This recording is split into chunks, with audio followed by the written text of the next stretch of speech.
দাদা আপনার কি সমস্যা ছিল দাদা? দাদা আমার আইবিএস এর সমস্যা ছিল 10 থেকে 12 বছরের, এবং হাঁচির সমস্যা ছিল, অ্যাজমা ছিল, তারপরে দমের সমস্যা হতো, মানে শ্বাসকষ্ট টাইপের শ্বাসকষ্ট টাইপের। এবং অ্যালার্জিক রেনাইটিস ছিল। হ্যাঁ, হ্যাঁ, হ্যাঁ। তো এই সমস্যার ওষুধ খেয়ে আপনাকে অনলাইনে ওষুধ পাঠানোর পরে আপনি বলেছিলেন 40 থেকে 50% ভালো আছেন একবার ওষুধ খেয়েই। হ্যাঁ তো দাদা। আপনি প্রায় 2 মাস 2.5 মাস ওষুধ গ্যাপ হয়ে গেছে। তো আবার সমস্যা দেখা দিচ্ছে। আপনি বলুন কি সমস্যা আছে? আবার একটু সমস্যা দেখা দিচ্ছে, আবার একটু হাসি হচ্ছে, তবে আগের মতো না। আচ্ছা আচ্ছা। আর ওই যে আইবিএস এর সমস্যা আবার আগে মানে দেখা দিচ্ছে, তবে আগের মতন, আগের থেকে অনেক কম, সেজন্য আচ্ছা, আবার আপনি ওষুধ গ্যাপ দিয়েছেন চলে আপনার এসেছি। সাংসারিক যে কোনো কাজের চাপে, তাই তো? হ্যাঁ, হ্যাঁ, হ্যাঁ দাদা। এবং একটু ভালো আছেন, আর হ্যাঁ। দ্বিতীয় কথা হচ্ছে একটু কাজের চাপ, এই জন্য আসেন নাই নাকি? কেন আসেন নাই বলেন, আপনি ওই বলেন। কাজের চাপ ছিল দাদা, আর দেখা যাচ্ছে যে আর সময় পাই না, এর জন্য গ্যাপ হয়ে গেছে আর কি। আচ্ছা, আপনি শিক্ষকতা করেন নাকি হ্যাঁ, করেন? হ্যাঁ, আমি শিক্ষকতা করি দাদা। আচ্ছা ঠিক আছে। দাদা হচ্ছে প্রাইমারিতে না? না, আমি হাই স্কুলে দাদা। হাই স্কুলের শিক্ষক হ্যাঁ, দাদা। দাদা অনেক বিদগ্ধ জ্ঞানী হ্যাঁ, শিক্ষিত মানুষ। আপনার গতবারও দেখেছেন দাদাকে। সে ভালো ছিল, কিন্তু ওষুধ বন্ধ করার পরে মনে করছে যে কোনো পারিবারিক চাপে বা যে কোনো কাজের চাপে তার সমস্যা আবার এখন দেখা দিচ্ছে, মানে ওষুধ গ্যাপ হওয়ার কারণে, তাই না দাদা? হ্যাঁ দাদা। কিন্তু গ্যাপ হওয়ার ফুল কারণে। আমার কাছ থেকে ওষুধ খাওয়ার আগে যা যত সমস্যা ছিল, আবার কি সেম ওইরকম সমস্যা দেখা দিচ্ছে না নাকি একটু কম? অতটা না, না দাদা অতটা না, বা দেখা যাচ্ছে কম। আর আমি যেটা মনে করতেছিলাম যে আপনার ওষুধ খাওয়ার পরে হুম। আমি মনে করলাম অনেকটা সুস্থ, মানে দেখা যাচ্ছে 70-80% সুস্থ হয়ে গেছিলাম, কিন্তু যে গ্যাপ হওয়ার কারণে আচ্ছা, আবার হালকা দেখা দিয়েছে। তার মানে এই জন্য আপনার আমি।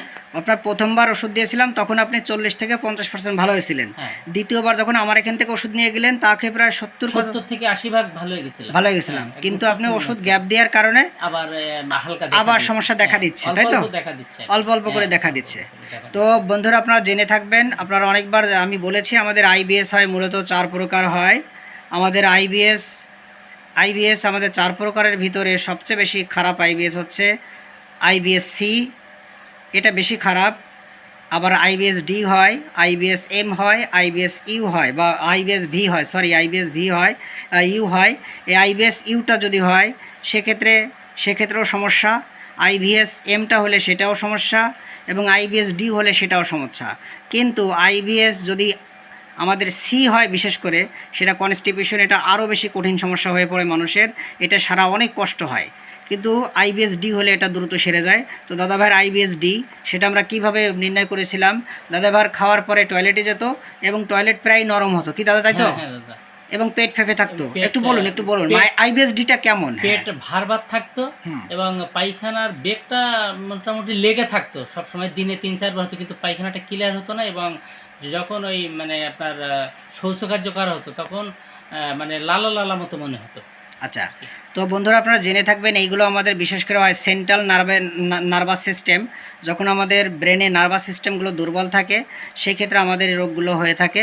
এটা নার্ভাস সিস্টেম সমস্যা হওয়ার কারণে আমাদের হাইপোথ্যালামাস গ্ল্যান্ড দুর্বল হয়ে যায়, আর দুর্বল হয়ে গেলে আমাদের স্টোমাক বা পাকস্থলী এটা আরও দুর্বল হয়ে যায় দাদা। হ্যাঁ, আমাদের ব্রেনের সাথে আমাদের স্টোমাকের একটা সিগন্যাল আছে, যেমন মোবাইলে যেমন ভিডিও দেখি আমরা, এটা কোনো তার তুর আছে? মোবাইলের সাথে কোনো না, তার না, আছে? না নাই, দাদা, আমাদের না। বডিতে আল্লাহ বা প্রভু আমাদের ব্রেনের ভিতরে হাইপোথ্যালামাস গ্ল্যান্ড দিয়েছে, সাথে স্টোমাক দিয়েছে, শরীরে অনেক অর্গান দিয়েছে, কিন্তু কোনো ওয়্যারলেস, কোনো তার তার ছাড়া আর কি। হ্যাঁ, তার তোর নাই। তারপরে এখান থেকে যে হরমোনগুলো বের হয় বা রিলিজ হয়, এটা কিন্তু আমাদের এই বডিটাকে চালায়। তো আপনাকে যে খাদ্যাভ্যাস ঘুম ব্যায়াম বলেছে এগুলো মানবেন, আর ওষুধ দাদা গ্যাপ দেবেন না, যেহেতু আপনি শিক্ষিত মানুষ, আপনি জানেন ওষুধ গ্যাপ দেবেন না, আর গ্যাপ দিলে সমস্যা জীবনও সারবে না। ঠিক আছে দাদা? হ্যাঁ, ওষুধ ঠিক যে আছে দাদা। যত মাস বলেছে একটু কষ্ট করে সেভাবে খেয়ে যান। ঠিক আশা আছে করি দাদা। 5 মাস, 6 মাস, 2 মাস, 4 মাস যত সময় বলেছি সেভাবে খেয়ে গেলে, যেহেতু আপনি বলতেছেন যে প্রায় 70-80% ভালো হয়ে গেছিলেন, ওষুধটা বন্ধ হওয়ার কারণে আবার সমস্যা দেখা দিচ্ছে। হ্যাঁ দাদা। আচ্ছা, আসলে দেখা দিচ্ছে, তারপর এখন কত পার্সেন্ট ভালো আছেন বলে মনে হয়? আম, 30 মানে 40% ভালো আছে। 30-40% হ্যাঁ, ভালো তিরিশ আছেন। চল্লিশ পার্সেন্ট যাক, ভালো ঠিক আছে। আছে। আপনারা দাদাভাইয়ের মুখ থেকে শুনতেছেন যে সে ওষুধ খেয়ে ভালো ছিলেন, কিন্তু ওষুধ গ্যাপ দেওয়ার পরে আবার সমস্যা দেখা দিচ্ছে, তারপরে সে এখন 30-40% ভালো আছে।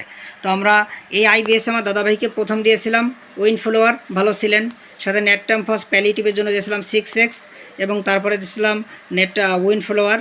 এবং আজকে আমার দাদাভাইকে সরিনাম 0/2 দিলাম। কেন দিলাম? দাদাভাইয়ের একটা মাথায় চুলকানি ছিল দাদা, হ্যাঁ, সে চুলকানি চুলকানি। ওষুধ খেয়ে কমে গেছিল, হ্যাঁ, হ্যাঁ। আবার দেখা দিচ্ছে। আবার দেখা দিচ্ছে। আর এটা শীতকালে বাড়ে, তাই তো? শীতকালে বাড়ে এই রোগটা। শীতকালে বাড়ে, পায়খানা প্রস্রাব লালা সব কিছুতে একটু গন্ধ আছে, হ্যাঁ, একটু আছে তো? হ্যাঁ, হ্যাঁ। আচ্ছা, এই কেসটার আমি লিঙ্কটা দিয়ে দেবো বন্ধুরা, আপনারা দেখে নেবেন। আমি দাদাভাইকে কেন আজকে সরিনাম দিলাম পুরো ব্যাখ্যা দিলাম না, অল্প দিয়ে একটা কথা বললাম, আপনারা ভিডিওটা দেখে নেবেন। তো দাদা আপনার এই কেসটা যদি আমার জুনিয়র ভাই বোনেরা এবং জনসাধারণ দেখে তাদের মনোবল বাড়ে, আপনার কোনো সমস্যা আছে দাদা? না না দাদা, কোনো সমস্যা সমস্যা নেই তো? না। ঠিক আছে দাদা, আপনি ভিডিওতে সাহায্য এবং সহযোগিতা করার জন্য অসংখ্য ধন্যবাদ। আমার দাদাভাই ঠান্ডাও থাকবে না এবং দাদাভাইয়ের যে অ্যাজমা ছিল এগুলো চলে গেছিলো, আবার ফিরে আসছে, দেখা দিচ্ছে, এগুলো থাকবে না। ঠিক আছে দাদা, ওষুধ কিন্তু গ্যাপ দেবেন না। ঠিক আছে ভাই? ঠিক আছে। ঠিক আছে, ধন্যবাদ।